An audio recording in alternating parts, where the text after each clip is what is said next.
National హెరాల్డ్లో Sonia Rahul కి సంబంధించి case విచారణ ఛార్జ్షీట్ చేసిన నేపథ్యంలో కూడా మాజీ మేయర్ బొంతురావు మోహన్ అలాగే బాబా ఫసీద్ ఆధ్వర్యంలో ర్యాలీ నిర్వహిస్తున్నారు. సార్ చెప్పండి, ఈ అంటే రాహుల్ గాంధీకి పెరుగుతున్న ఆదరణ చూడు ఉండలేకనే ఛార్జ్షీట్ వేశారనుకుంటున్నారు.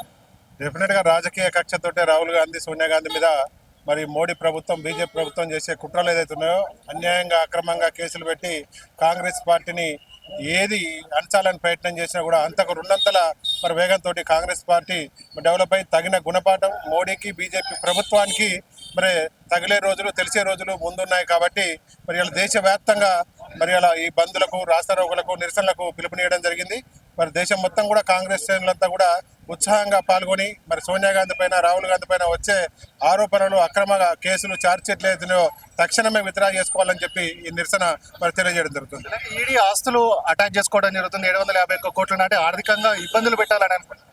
ఈరోజు దేశమంతా కశ్మీర్ నుంచి కన్యాకుమారి వరకు కాంగ్రెస్ ప్రభావం కనబడుతుంది. ఎటువైపు చూసినా కూడా కాంగ్రెస్ జెండా కనబడుతుంది. కాబట్టి ఈరోజు కేంద్ర ప్రభుత్వం మోడీ సర్కారు బీజేపీ సర్కారు ఈరోజు కాంగ్రెస్ పార్టీని రాహుల్ గాంధీ యొక్క నాయకత్వాన్ని భరించలేక జరుగుతున్న ఈరోజు వస్తున్న ప్రజా వేవ్ మొత్తం పబ్లిక్ వేవ్ మొత్తం కాంగ్రెస్ వైపు వస్తుందని తట్టుకోలేక ఈరోజు ఈడీని సిబిఐను బీడీని అన్ని కూడా కేంద్ర ప్రభుత్వంలో ఉన్న ఏజెన్సీలు అన్నిటి కూడా ఈరోజు కాంగ్రెస్ పార్టీ ప్రతిపక్షాలపై అస్త్రంగా ఉపయోగిస్తారు.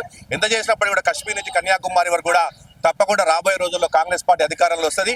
ఎన్ని కుట్రలు కుతంత్రాలు చేసినా ఆర్థిక పరంగా పార్టీని ఆపే పరిస్థితి, ఆర్థిక పరంగా పార్టీని బలహీనపరిచే పరిస్థితి చూసినా మాత్రం ప్రజల మనసులో ఆర్థికంగా గట్టిగా ఉన్న కాంగ్రెస్ పార్టీ ఎక్కడ కూడా తగ్గదు, ముందుకు దూసుకుంటూ పోతుంది.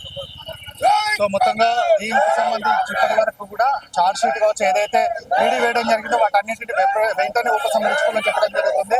కాంగ్రెస్ పార్టీ కావచ్చు అలాగే రాహుల్ గాంధీ కోసం ఆదరణ చూడలేకనే బీజేపీ ప్రభుత్వం ఈడీని ఉపయోగిస్తుందని కూడా అటు మాజీ మేయర్ బొంతురావు మోహన్ అలాగే మాజీ డిప్యూటీ మేయర్ బాబా ఫసీద్ అని చెప్పడం జరుగుతుంది.